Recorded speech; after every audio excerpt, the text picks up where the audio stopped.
Hi, we're the Spalding Park Future Ready Cohort team. I'm Kate Vanderloo and I teach kindergarten. I'm Kim Wilson and I teach transitional kindergarten. I'm Shalon Bush and I teach first grade. And I'm Deb Parrott and I teach first grade. As a Future Ready Cohort team, we would like to use one-to-one iPads in our classrooms. Throughout the video, we will show ideas of how this will help us to reach our building goal of raising FAST scores 10%. Having one-to-one iPads will also really help truly individualizing the instruction for each student and personalizing it as well. With our team, we are not a grade-alike team like a lot of the teams are that you will be receiving videos from. We have more of a vertical alignment, so we can go to each other for different ideas. If one of my first grade students is really struggling on basic skills, I can go to the kindergarten or the TK teachers and ask them for different advice, what they're using with their students. Whereas if they have more higher achieving students, they can come to one of us first grade teachers and we can kind of provide them with some information that might help them too. So I feel like that kind of gives us an additional advantage on different ways that we can learn from each other throughout this cohort. Besides increasing our FAST scores 10%, our cohort also aligns instruction with the Focus 2022, and it hits goal number 1 to provide relevant, rigorous, and innovative academics. We plan to use skill-based instruction to individualize each of our students' learning, and that meets that one because our main goal is to achieve academic excellence. Goal 2 is to provide safe, healthy, and supportive learning environments. And I have some articles attached to my comments, and it shows that at-risk students do very well with the one-on-one iPads, and it increases and builds their confidence and motivation in learning. And I think that's part of providing a healthy, supportive environment so all students can learn. Goal number 3 is to attract and support effective teachers, leaders, and staff, and we have a wonderful group here. We know that PLCs are very important in improving our students' instruction, and we use the data to drive the instruction and the technology, so I know we'll be a great team because we've worked together before. Goal number 4 is to practice effective, efficient, and sustainable business practices. We are an environmental science school, so we've been having, I can't remember the name, sorry. Ag in the classroom. Thank you. Ag in the classroom come, and we thought about doing pen pals with farmers so we could also Skype with them or do blogs with them. And goal number 5 is to strengthen school, family, and community engagement, and we can do that with blogging with the parents. And the iPads provide opportunities to have apps which can easily be used at home because parents don't really know a lot about technology, but the iPads allow the apps to be used at home. One of the biggest reasons that we are looking at doing this is to individualize the instruction for our students and make sure that they have things that they're working on that are at their independent level. According to Deb Reed, she said teachers often want to know the magic wand that can fix literacy education. Unfortunately, we have not yet discovered that, in part because every learner, teacher, and school context is unique. But it is precisely that uniqueness which creates an opportunity for individualized and differentiated instruction to work. This is by no means a simple task, but one key to making it more manageable is to use small group instruction for all students within the regular reading block. So we have, as a team, discussed how, we really try and individualize our centers and we change the activities regularly for different groups, but it's just so hard when they're working with partners or with pairs, and it's hard to actually individualize it for their specific skill needs when you have 24 students and you're trying to pull groups and this group is here and this group is here, and whereas if they had their individual iPad, it would be easier for them to get on and have those things readily available for them.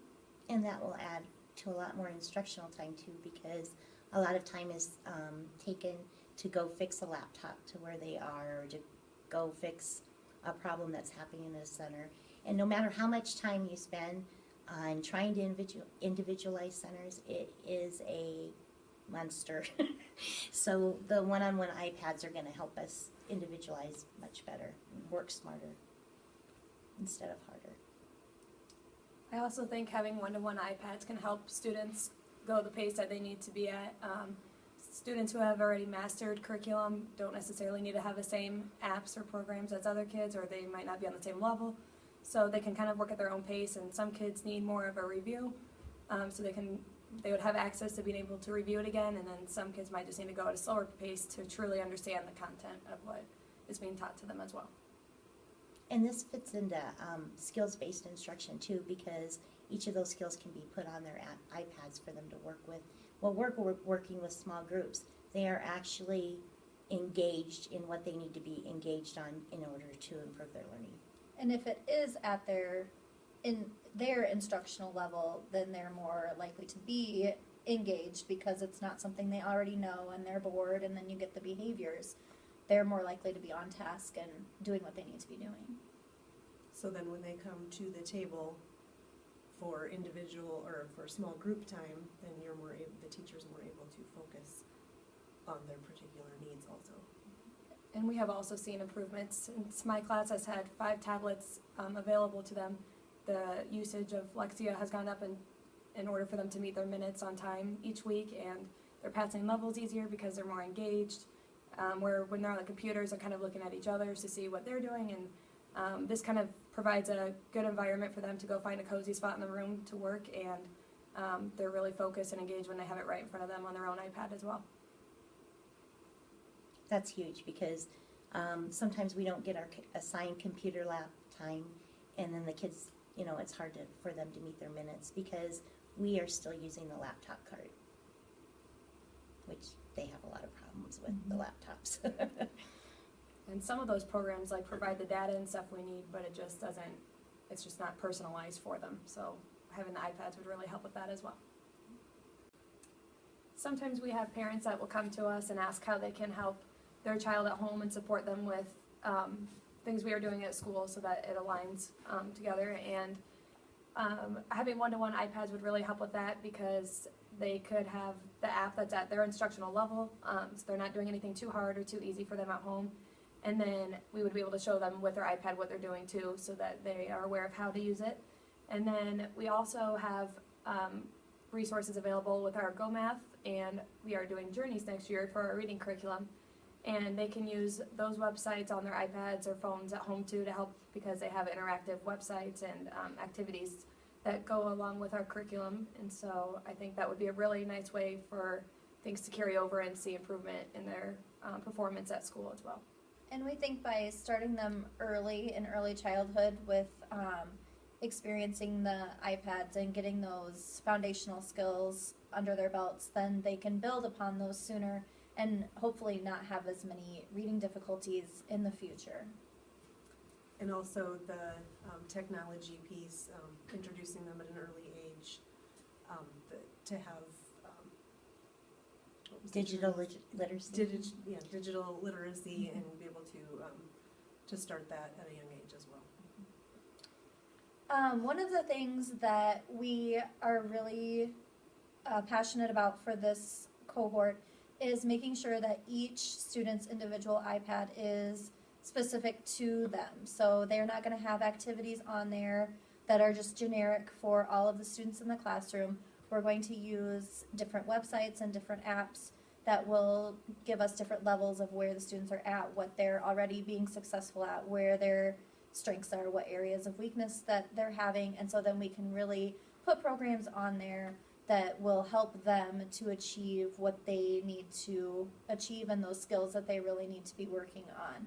And then we can take those assessments and reports and then use that to drive our small group instruction as well, and our whole group instruction from that too.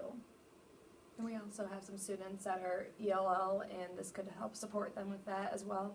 And some of students with my class, at the beginning of the year, they might they might recognize a letter and sound, but their handwriting isn't the best yet, and it's harder for them, even though it's very important that they're still writing on paper and practicing with those skills as well. It's kind of nice that they can also do EduBlog, and they can blog instead of journal every day too. and that would help them as they move up grade levels each time too. I think that helps their confidence in the lower grades too, Yeah. because a lot of students are kind of hesitant to write, so it kind of gives them another path to communicate besides through their writing. And they'll be excited about it too, because Mhm. it'll be something different than just writing. And then it also ties in with our PBIS in Tier 2, because some of our students have behaviors that are disruptive to the classroom, and we like as little disruptions as possible. So those kids can be taped doing A behaviors, the behaviors that are expected in the classroom. So if they're experiencing difficulties, they can go back to their iPad and watch that video again so they know what the behavior is to look like that they need to be doing. For the upcoming school year, the district's big focus is on improving those FAST scores 10% and really working on the skills-based instruction. And so Kate and I are on the BLT, and so we've been receiving some training in balanced leadership and some extra training on that skills-based instruction. So we're really, what's the word I'm looking for? Excited. We're really excited that this will help us, you know, to help those students even more with their skills-based instruction, and it'll provide us with even more information and feedback from different activities and websites that they're doing, and so that can really help drive our instruction. And I think that'll be great because it'll cause less disruption in the classroom, because the kids will be focused and engaged in doing what they're doing individually while you're working to do small group skill-based instruction. Having one-to-one iPads would also promote creativity, collaboration, communication, and critical thinking as well. And we know glitches are going to come up, but we're a great team, and PLC is meant to address those glitches, and everybody makes mistakes, but you also learn the most from your mistakes. So I'm looking forward to working with this team. We're really excited about the one-on-one iPads for skill-based instruction. Right, ladies? Yep. Yes, we So, are. thank you for your time, and You better pick us.